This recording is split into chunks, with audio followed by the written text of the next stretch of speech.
As we look ahead to next year, I want to assure the American people that we're fully committed to returning inflation to our 2% goal. Restoring price stability is essential to achieve a sustained period of strong labor market conditions that benefit all. The Federal Reserve, or Fed, is the central bank of the United States.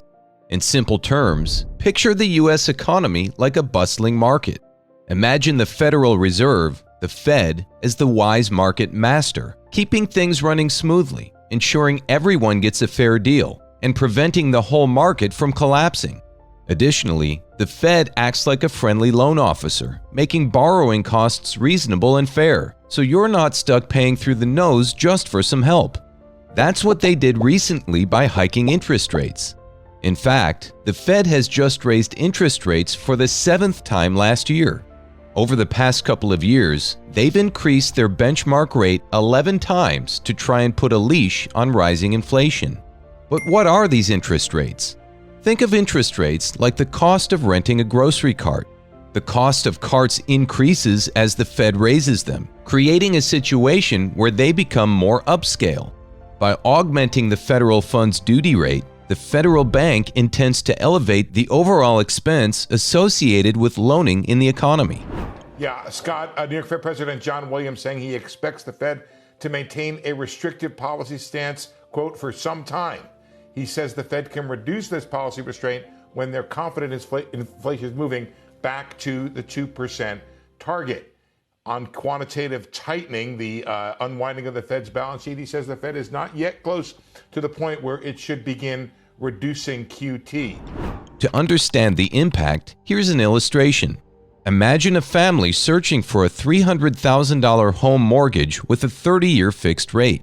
Initially, banks offer them an interest rate of 3.5%.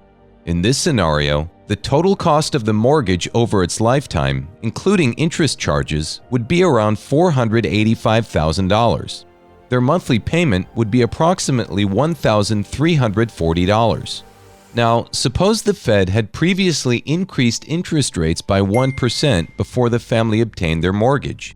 As a result, the interest rate banks offer for a $300,000 home credit rises to 4.5%. In this case, over the 30 years, the family would end up paying more than $547,000 for the mortgage, with interest outlay accounting for $247,000. Consequently, their monthly mortgage payment would surge to roughly $1,520.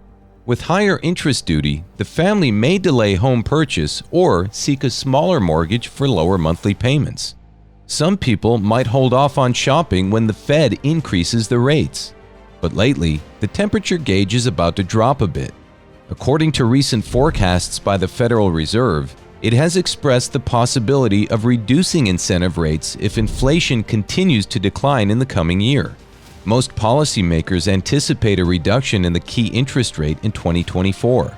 UBS predicts a 2024 U.S. economic recession, expecting the Federal Reserve, Fed, to effectively combat it by fundamentally cutting incentive tariffs between 2.5% to 2.75%.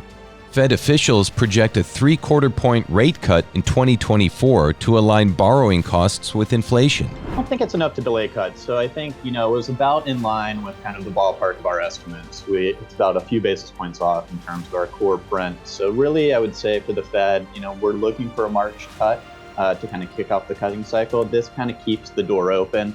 It definitely doesn't slam the door shut. If we had seen something like a 0.4% on core, one of the big reasons for the firmer print is that, at least relative to our expectations, is that used car prices actually increased. We were looking for a decrease there. But we know that declines in used car prices are in the pipeline. So if we didn't get them this month, we're probably going to get them in January or February. So you're going to see that kind of come off. The big concern for the Fed, I think, is that there's still this dichotomy in the data. Core goods prices are deflating. You still saw that again this month. That's supply side driven. It's not necessarily driven by the Fed. But core services remain firm and shelter really remains firm. And we really need to see progress on services to really feel confident that we're going to get back down to 2% on a persistent basis. So, should you invest in 2024 when the Fed cuts the numbers? Or are you going for that loan and increasing your investments to build a robust financial building? After watching this video, did your brain grow a third tentacle for absorbing knowledge? Give it a thumbs up, like, share, and subscribe to this channel to join the Intellectual Fan Club. And that's just the tip of the iceberg. Watch the next video for more vitalizing content.